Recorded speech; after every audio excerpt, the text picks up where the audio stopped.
Bismillahirrahmanirrahim. Assalamualaikum warahmatullahi wabarakatuh. Selamat pagi semuanya. Selamat pagi anak-anak ibu di kelas 11 akuntansi.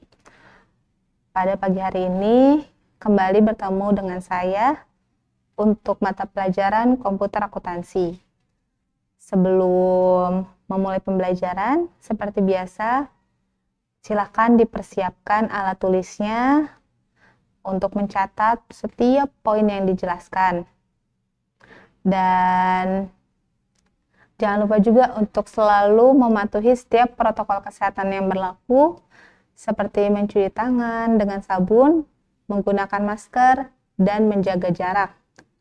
Karena ketika kita sudah melaksanakan protokol kesehatan dengan baik, insya Allah kita dapat terhindar dari virus yang saat ini sedang melanda ya.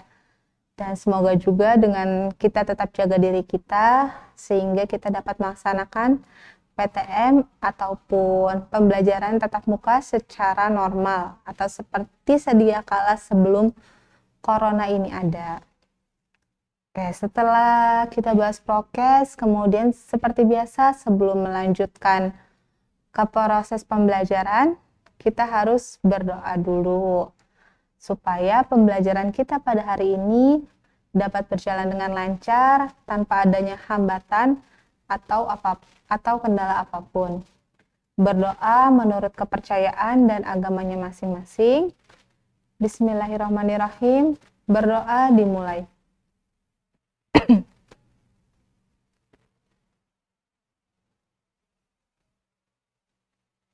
Amin amin ya rabbal alamin. Berdoa dicukupkan. Oke, kalau kemarin kita sudah membahas data awal kan ya, ada tentang account, tentang sales, kemudian purchase, itu bahkan kita sudah memasukkan data awal perusahaan seperti company name, kemudian address-nya, teleponnya, fax, email. Kita juga sudah memasukkan data supplier, customer, kemudian kita sudah memasukkan saldo awal. Nah, karena semua data kita sudah, alhamdulillah sudah ready, selanjutnya kita akan mulai ke inti dari MyYob-nya, yaitu mengenai transaksinya. Nah, transaksi yang pertama ini kita akan bahas, yaitu, next slide. Nah, jadi transaksi pertama ini kita akan membahas mengenai transaksi pembelian secara kredit.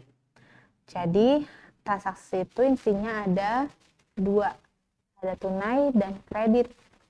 Tunai itu bisa penerimaan kas ataupun pengeluaran kas. Kredit bisa penjualan ataupun pembelian. Oke, paham ya? Saya ulang. Kalau tunai itu biasanya pengeluaran kas ataupun penerimaan kas yang berhubungan dengan cash in bank, di debit ataupun di kredit, itu termasuk transaksi tunai. Cash in bank di debit berarti penerimaan kas secara tunai. Cash in bank di kredit berarti pengeluaran kas secara tunai. Nah, sekarang kita akan bahas non tunainya dulu nih, kreditnya. Nah, untuk pada pertemuan kita kali ini, kita akan membahas mengenai yang transaksi pembelian kreditnya. Oke, next slide.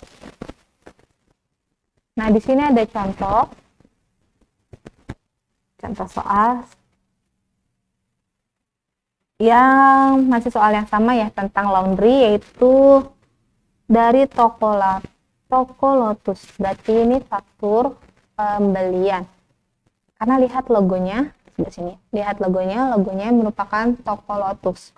Bukan logo kita, yaitu Putra Laundry ya.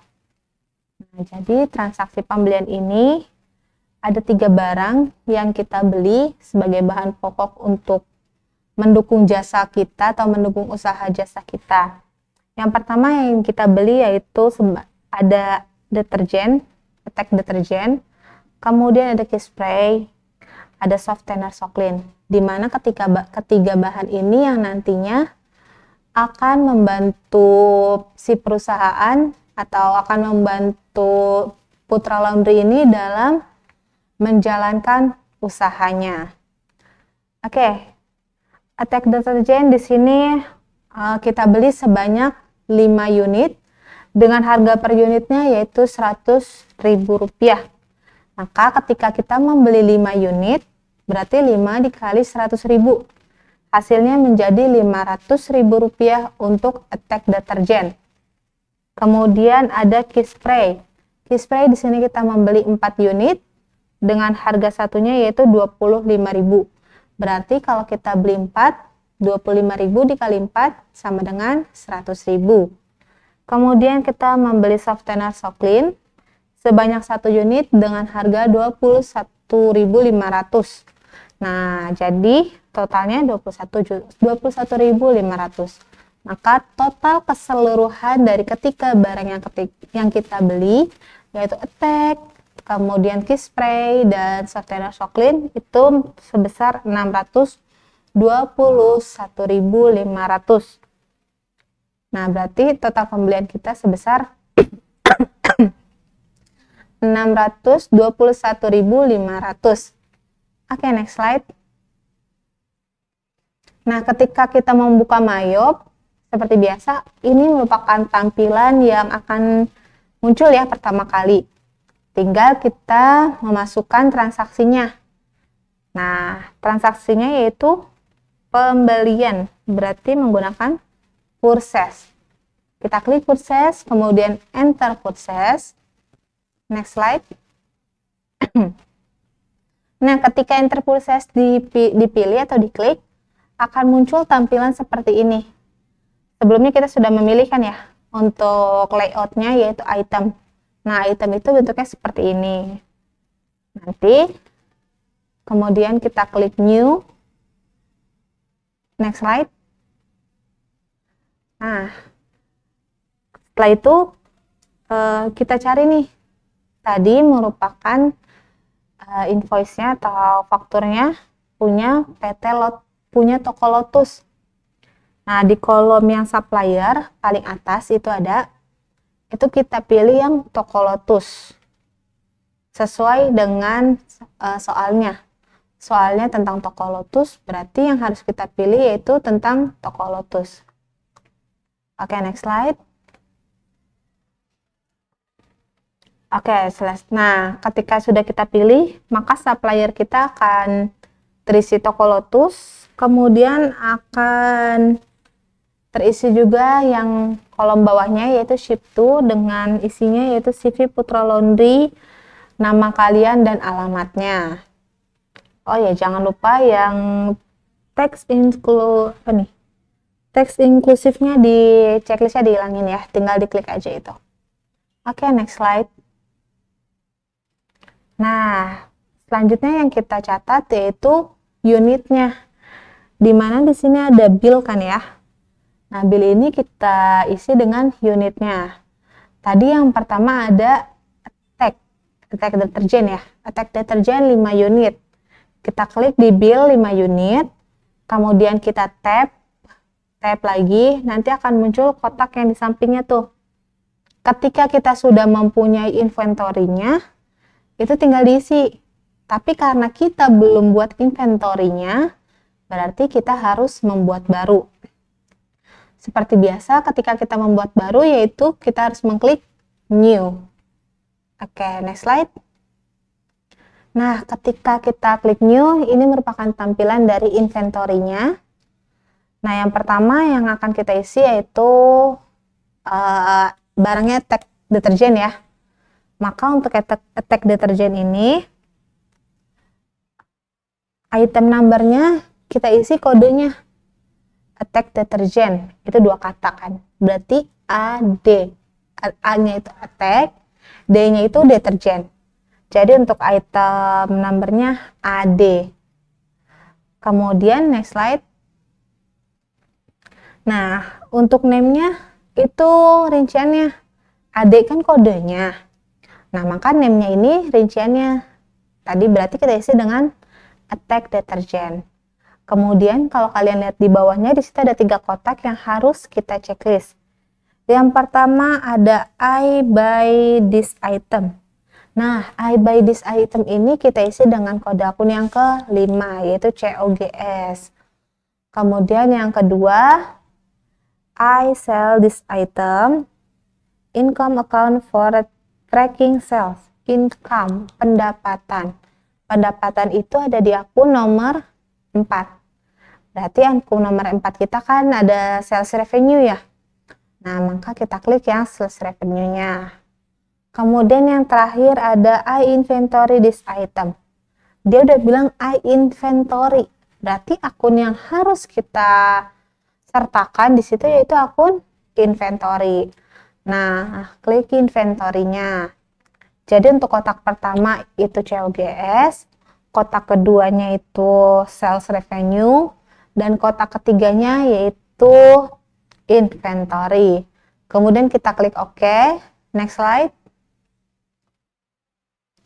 Nah, selanjutnya yang harus kita isi yaitu selling details. Di mana yang kita isi hanya teks code-nya. Teks kodenya ini kita isi dengan PPN. Kemudian yang selling unitnya kita isi dengan unit. Nah, pengisian ini juga sama dengan yang buying detailnya. Boleh next slide. Nah, buying detailsnya juga sama yang kita isi yaitu hanya PPN dan unitnya saja. Tulisan ya unit. Oke, setelah itu klik OK. Next slide. Nah, maka muncul seperti ini. Karena kalian tadi baru bikin satu yang tag deterjen, berarti untuk ke bawahnya bisa bikin baru. Caranya sama ya. Karena kita persingkat saja waktunya, jadi langsung 3 ini. Oke, selanjutnya ada yang kan tadi 5 udah nih tag deterjen.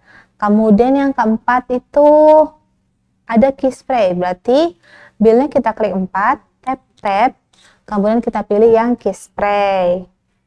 Nah, kemudian yang terakhir ada satu yaitu softener Soclean. Satu di bill, tap, cari yang softener Soclean. Nah, setelah itu yang belum kita masukin nih, apa? Ya, yang belum kita masukin adalah price-nya atau harganya. Nah, di atas itu ada kan screenshot dari soalnya. Jadi yang tag deterjen tadi kan harga satuannya 100.000 ya.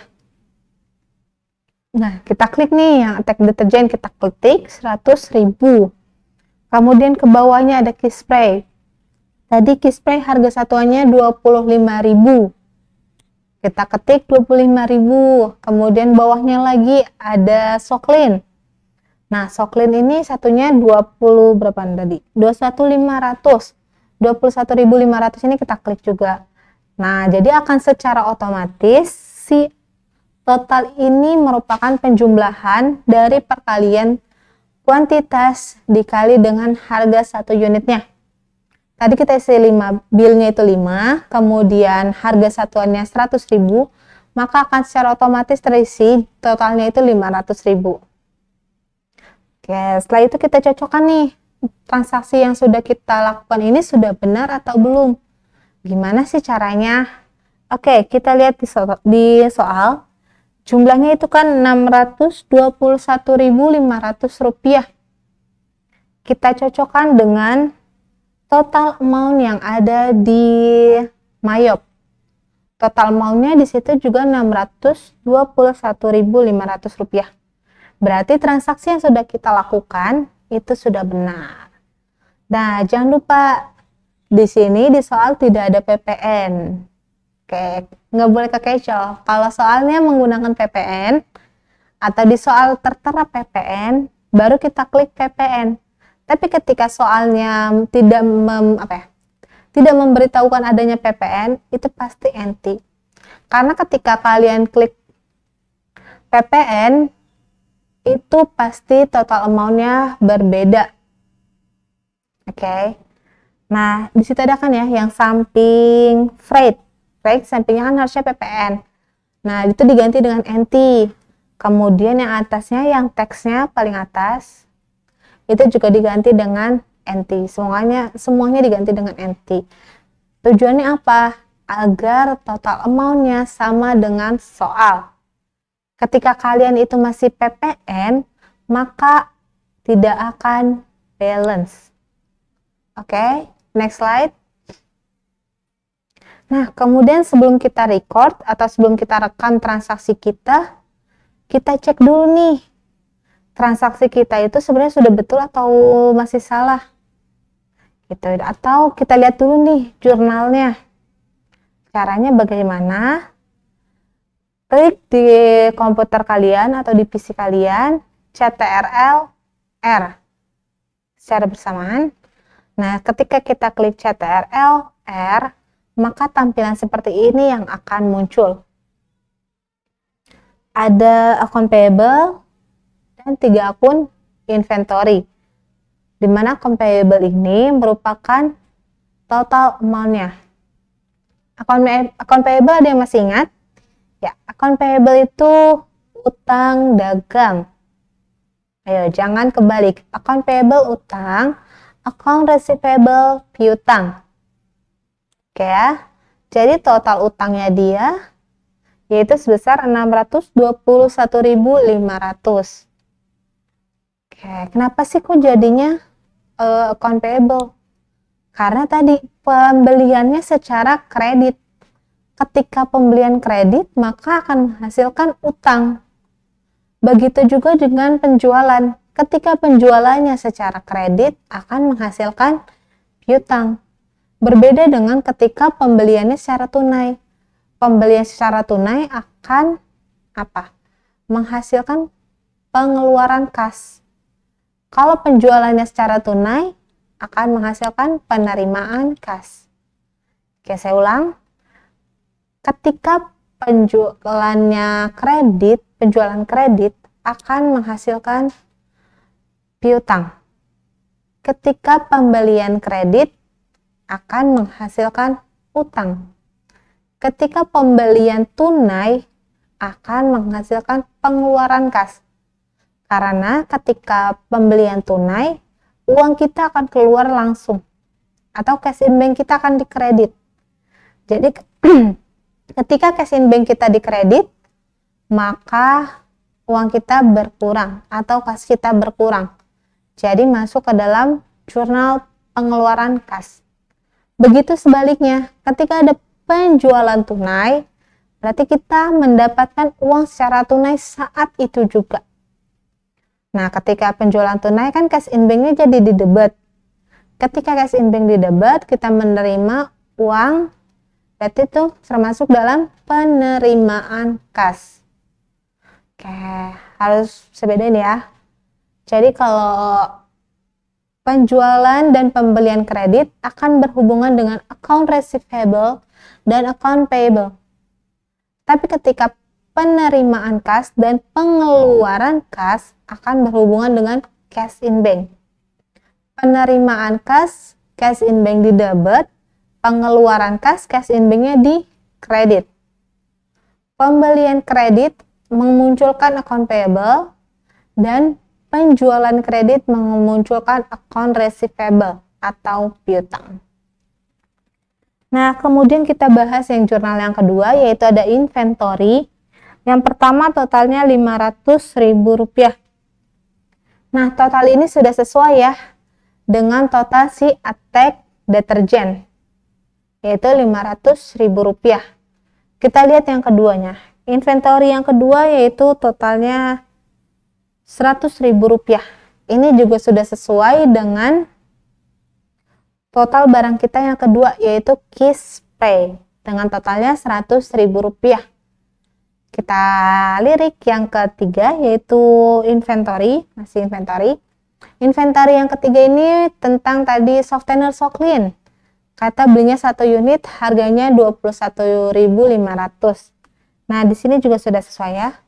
Jika kita yakin jurnal yang sudah kita record atau jurnal yang kita masukkan atau jurnal yang sudah kita input itu sudah benar, klik OK. Next slide. Kemudian record. Nah, ketika kita klik record, maka akan kembali ke menu yang pertama. Nah, setelah itu kita ngecek nih, transaksi yang sudah tadi kita buat itu sudah benar-benar ke-record atau belum. Bisa jadi kita belum klik record tapi sudah keluar. Nah, cara ngeceknya yaitu kita klik yang paling bawahnya.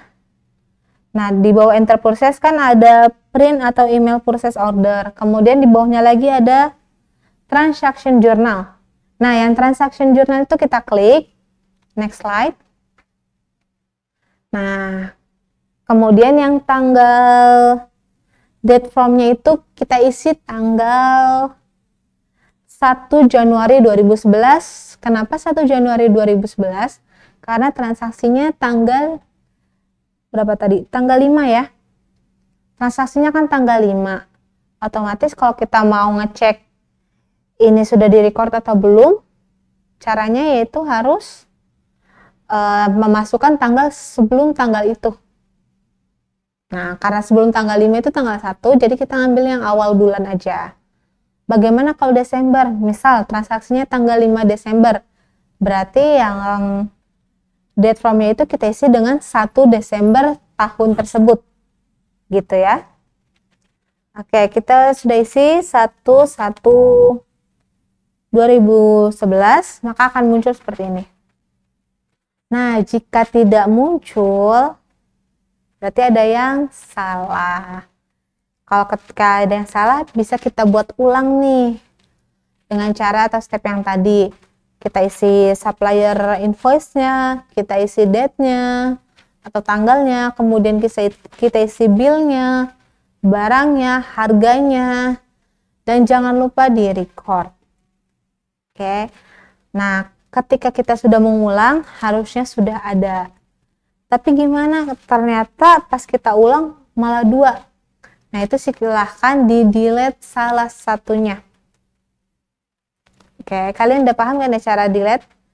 Yang tanda panahnya tinggal diklik, kemudian nanti delete. Oke, kemudian, nah setelah ini kita klik yang oke. Next slide. Nah, ketika kita klik oke, maka akan muncul ke tampilan awalnya dia. Artinya apa? Mayop siap untuk transaksi berikutnya. Nah, karena ini tanggal 1 sudah, atau tanggal transaksi dokumen yang pertama sudah, nanti kita lihat yang dokumen selanjutnya. Oke, karena pembahasan kita hari ini cukup di pembelian kredit saja, nanti next pertemuan kita akan lanjut ke penjualan kredit, kemudian ke pengeluaran kas, penerimaan kas, dan setelah itu bisa kalian review terus dengan soal-soal yang lainnya. Oke anak-anak, sekian pembelajaran kita. Ibu cukupkan, boleh next slide. Nah, Ibu akhiri pembelajaran kita hari ini. Jangan lupa untuk selalu belajar dan selalu berdoa. Ingat bahwa usaha kalian tidak akan pernah mengkhianati hasilnya. Jadi tetap semangat belajarnya. Perbaiki nilai-nilai yang kurang. Dijaga juga setiap attitude-nya. Dan sampai berjumpa lagi di pertemuan yang selanjutnya. Tapi untuk pertemuan kali ini kita belum ada tugas karena minggu kemarin kita sudah quiz ya. Lebih suka kan quiznya secara lisan ya, karena kalian pasti lebih ingat. Jika ujian secara tertulis, saya ragu kalian benar-benar mengerjakan sendiri. Oke anak-anak, Ibu akhiri, kurang lebihnya saya mohon maaf. Wabillahi taufiq wal hidayah. Wassalamualaikum warahmatullahi wabarakatuh.